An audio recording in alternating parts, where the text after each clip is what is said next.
E aí pessoal, tudo bem? Aqui sou eu, André Ascar, o criador do Método Corrida Perfeita. Hoje vim aqui encontrar a Jéssica Ribeiro, nutricionista, e estou aqui para compartilhar com vocês uma coisa bem bacana que eu encontrei conversando com a Jéssica, e por isso eu resolvi fazer esse vídeo aqui para conversar com vocês, que é a questão que eu acho que coincidiu muito com o que eu falo sobre corrida, que ela fala sobre a nutrição por uma questão de consciência, de você estar pensando no que você está comendo. Então é justamente dentro disso que a gente vai trocar uma ideia aqui, que eu vou trocar uma ideia com a Jéssica, tá?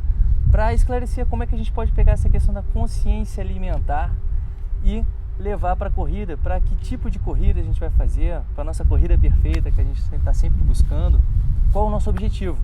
Lógico, dentro da corrida a gente tem um objetivo, seja emagrecimento, seja de performance, seja simplesmente uma melhora na qualidade de vida. Então a partir de cada objetivo, a gente tem que se alimentar de uma forma diferente, não é? Então, Jéssica, como que a gente se alimenta para o objetivo dos mais variados que tem? Eu citei 3 aqui. Falei do emagrecimento, da performance e simplesmente por qualidade de vida. O que você indica para o pessoal? Bom, pessoal, então, o que é mais importante é o objetivo que a pessoa tem, né? O seu objetivo no momento e principalmente o seu nível de consciência alimentar. Então, uma coisa que eu sempre falo, uma pessoa que come McDonald's, que come brigadeiro todo dia, que ela tá num nível assim e tá tentando compensar com a corrida, tá tentando correr atrás do prejuízo, é uma pessoa que ela precisa, num nível inicial, aprender a trocar alimentos de baixa qualidade nutricional por alimentos de melhor qualidade nutricional. O tipo de alimento, qual alimento e a quantidade vai depender primeiramente do que você gosta de comer. Então, quais são os seus alimentos saudáveis preferidos? Dentro de todo o universo de alimentos que a natureza te permite escolher, quais os seus preferidos? Você gosta mais de aipim ou de batata doce?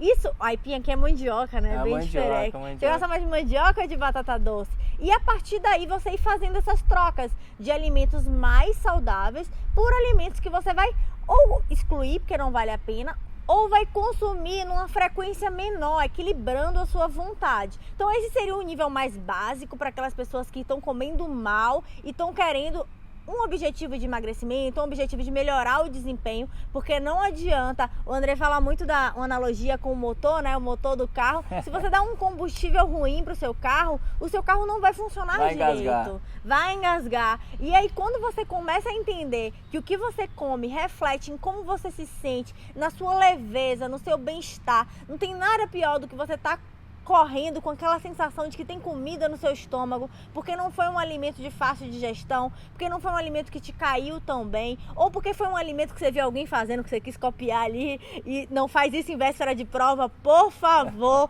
que pode dar um problema muito grande. Nunca faça na prova que você não treinou, né? Exatamente, sempre nos treinos. Então, quando você tem essa consciência alimentar, Jéssica, pronto, eu não tenho problemas, eu não como McDonald's quase nunca, eu não tomo refrigerante, eu só como alimentos saudáveis. Aí você vai começar a entender um pouco mais dos alimentos saudáveis. Por exemplo, tá, beleza, então a gente vai dividir aqui entre comida de verdade, industrializada e tal, dentro do que é comida de verdade.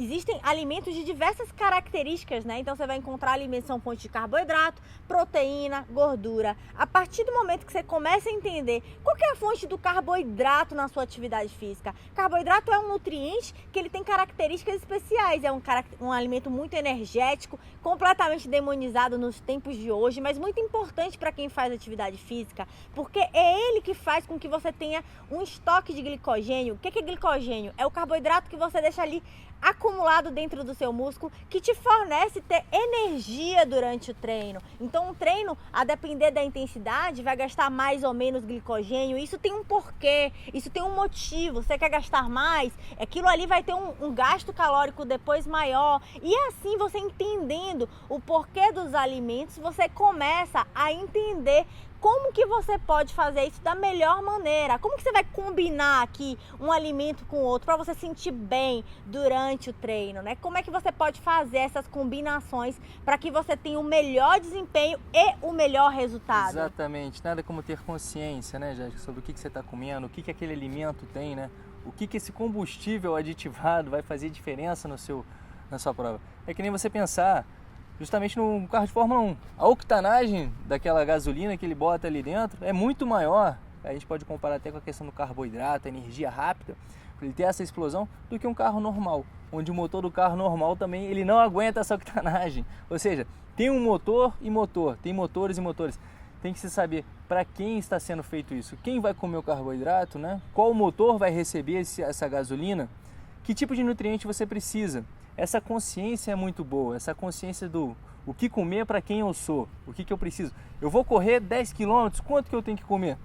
O que você sugere para uma pessoa, um amador normal, que corre ali os seus 45 minutos, os seus 10 km, tá? Que tipo de fonte energética ele tem que trabalhar? Ele vai correr às 8 horas da manhã, foi dormir às 10 horas da noite. Como que tem que ser essa preparação alimentar dele? O que ele tem que pensar de comida? Não um prato pronto, mas o que ele tem que pensar de forma geral até a hora da prova dele?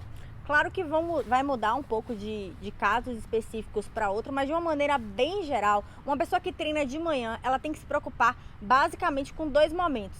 Claro que dentro de um contexto de alimentação saudável, mas eu diria que o momento antes de dormir é um período importante para essa pessoa, porque ela vai ter um tempo lá de recuperação, aquele glicogênio, ele vai sendo acumulado e no momento que ele acorda, talvez ele não tenha tempo para fazer uma alimentação mesmo consistente. E aí a alimentação noturna é muito importante. Então, depende, claro que as quantidades vão depender do objetivo. Se for uma pessoa para emagrecer, não é para sentar a mão nos carboidratos, mas se for uma pessoa que estiver pensando apenas em desempenho, eu diria para ter uma alimentação noturna com carboidrato, proteína e gordura também, uma alimentação mais completa, né? Uma alimentação completa mesmo, saudável, sempre pensando em alimentos saudáveis e pela manhã um alimento de fácil digestão. O que vai ser esse alimento depende muito do que você gosta de comer pela manhã, porque eu sempre trabalho com o que você gosta de comer de uma maneira adaptada para você ter um melhor resultado. Mas coisas que funcionam bem para quase todo mundo, por exemplo, quando a gente fala de suplementação, a banana com whey é uma coisa que a gente absorve muito rápido, dá certo. Eu particularmente, quando eu treino de manhã e sinto a necessidade de comer, eu gosto de comer ameixa, uma fruta com ricota, que também tem uma digestibilidade muito boa. Então você pensar à noite para você ter uma reserva boa de glicogênio e pela manhã um alimento que seja fácil de digestão, que seja de uma maneira para que você consiga treinar. Uma coisa que eu sempre falo, sem ter comida sacudindo no seu estômago. A principal conduta é você ter ali sangue onde o sangue precisa estar, na sua musculatura e não no seu estômago ali digerindo os alimentos. O interessante é que você não lembre que você comeu ali durante o treino. E aí num treino curto não há necessidade de você estar suplementando, salvo raríssimas exceções. Num treino curto não há necessidade de suplementação alguma, é só você controlar realmente o que você está comendo antes do treino, que você vai comer após o treino. Quando a gente fala de um treinamento mais longo, aí sim pode ser necessária a suplementação, que também deve estar alinhada e adequada ao seu objetivo, o seu peso, o tempo que você está correndo, a frequência, a intensidade que aquilo ali está sendo aplicada. E intensidade é um conceito relativo, né? É interessante você entender qual é essa intensidade, a intensidade subjetiva, para que assim a gente consiga alinhar da melhor maneira possível o que é que você vai comer, o que é o mais interessante para você. Legal, Jéssica. Agora tem uma outra dúvida, que às vezes até é um pouco mais específica. E eu sei que é algo que como eu posso dizer, tá me faltando a palavra aqui, Jéssica. Mas é o seguinte, a gente adapta o nosso corpo, a gente acostuma o nosso corpo a ter vários hábitos errados, assim como a corrida, onde a pessoa acostuma-se a correr de uma forma equivocada, que eu digo, onde ela pode tornar a corrida mais lesiva, onde ela acaba se machucando. Como da mesma forma a gente pode criar hábitos alimentares que acabam prejudicando a nossa performance. E um justamente desses hábitos alimentares, que a gente já falou, do combustível que a gente coloca para dentro, para ser melhor, e talvez até mesmo modificar o nosso motor. Como que eu posso tornar esse meu motor, o meu gasto energético, mais econômico com a energia que eu coloco para dentro? Tem a questão do consumir mais gordura. Será que consumir mais gordura vai me ajudar a ter um desempenho melhor? Ou devo consumir mais carboidrato? Quando que eu devo consumir mais carboidrato ou mais gordura dentro da minha dieta? Para justamente eu modificar esse motor, se eu quero fazer um motor de endurance, aquele que tem que consumir pouco e durar bastante tempo aquela energia, ou então só para pancada, para correr ali rapidinho. Qual o combustível? Qual a octanagem? Como é que eu trabalho isso na alteração do meu motor? Como que o meu organismo vai trabalhar no aproveitamento dessa energia? Porque sem querer já entrar na questão da nutrição, mas já entrando, a gente sabe que cada quebra da molécula de gordura te dá 9 calorias, enquanto a quebra do carboidrato te dá 4. Então, o que é mais inteligente? essa consciência da comida? Como é que a gente faz? Ótima pergunta, Andrei. Depende muito. Assim como no treinamento a gente trabalha com ciclos, quando eu estou trabalhando com atletas, a gente também trabalha com ciclos. Então, Legal. quando eu tenho um atleta mesmo na minha frente, sem ser aquele atleta que está ali apenas atrás de estética, porque tem gente que tem vida de atleta, mas está querendo mesmo estética, e aí não é o mesmo tipo de conduta. Agora, por exemplo, eu tenho pessoas que competem no que eu chamo de time, né? Nos meus pacientes são pessoas que competem. Então, geralmente, eu pego o período do ciclo do treino e eu analiso aquilo ali baseado no tempo de treino, no que aquela pessoa está querendo. Se a pessoa está querendo ficar mais leve para aquele treinamento, aí ela precisa de estratégias que façam ela emagrecer sem perder desempenho. E aí, nesse caso, é conveniente sim reduzir um pouquinho o carboidrato, porque quando a gente reduz um pouquinho de carboidrato, a facilidade de você conseguir emagrecer é um pouco melhor, né? O carboidrato, ele em excesso, ele dificulta bastante. E o atleta, ele tem os seus vícios de comer bastante, de tomar seus gelzinhos, que às vezes são desnecessários. Então, depende muito do ciclo. Eu gosto de fazer modificações e entendendo, a depender do ciclo que a pessoa está, o que funciona melhor. Agora, é um grande fato de que às vezes as pessoas competem, comem carboidrato demais e gordura de menos. E aí eles têm aquela energia pontual ali durante o treinamento e pouca energia depois, porque o carboidrato, ele é consumido muito rapidamente, a depender da intensidade que você aplica. Então, por exemplo, uma maratona é diferente de 100 metros. Quando você vai nos 100 metros, é interessante que você tenha um máximo de energia ali, aquela energia de fácil mobilização, e aí a gente pode pensar na creatina como um suplemento ergogênico, a gente pode pensar numa supercompensação de carboidrato, porque é ali, é aquele momento. Agora, se você já tem uma atividade em que não é importante aquela largada explosiva, mas que é importante a constância, que é importante que o atleta chegue bem, que ele se preserve, que você vai numa intensidade menor, claro, sempre lembrando que intensidade é um conceito relativo, mas é importante que você chegue num período longo, numa distância maior, com um tempo mais tranquilo, sem precisar morrer ali para você ir lá nos 100 metros e lá pegar a medalha, aí você vai pensar que não é importante aquela energia rápida como a galinha dos ovos de ouro. Ou seja, você está matando o jantar do maratonista.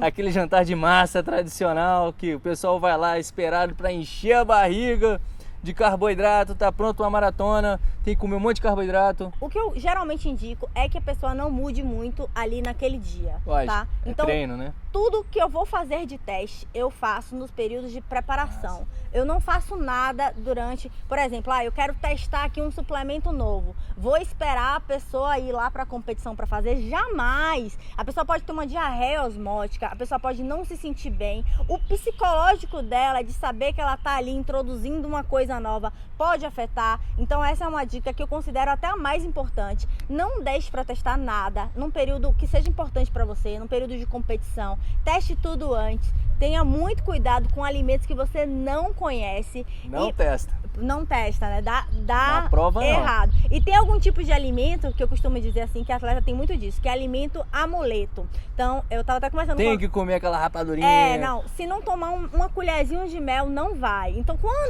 quando a pessoa ele tem esse tipo de amuleto, eu costumo não mudar. Porque se você muda aquilo ali, né? Se você muda aquilo ali gera um estresse psicológico que acaba prejudicando. Mas eu entendi o que o André quis falar, é muito importante mesmo você entender que o equilíbrio é importante e que muitas vezes não é se entupindo de carboidrato que você vai ter um desempenho melhor. Pelo contrário, você pode até prejudicar, principalmente se for muito perto do treino, porque você come muito carboidrato. Existe um chamado efeito rebote, que é quando você come muito carboidrato, estimula muita insulina e acaba passando mal depois. Você pode passar mal mesmo, ter uma hipoglicemia de rebote, passar mal, precisar interromper ali a prova e aquilo ali estragar a sua estratégia, estragar tudo. Mais uma vez, dentro da questão da consciência, a nutrição também é treino. Você tem que treinar o seu corpo, você tem que treinar o seu paladar, que é algo que a Jéssica faz de forma fantástica. Ela tem um programa para isso. Inclusive, clica nesse link aqui embaixo, aqui em cima, não sei onde é que está esse negócio, que você vai conseguir acessar isso. Ou seja, mais uma vez, meu povo, vamos treinar, vamos pensar de forma consciente, seja no seu movimento, seja na sua alimentação, seja o que você está introduzindo, ou seja o que você está fazendo. Porque isso só tende a você ter um desempenho melhor, uma vida melhor. E quando eu digo desempenho, justamente não é só a sua performance de correr mais rápido, é você se sentir melhor. Porque afinal, tudo é só uma coisa pra gente ser feliz, né? Então vamos ser felizes. Bom, muito obrigado, Jéssica. Obrigada, foi ótimo. Valeu, gente. Um grande abraço, bons treinos e vamos que vamos, rumo à corrida perfeita.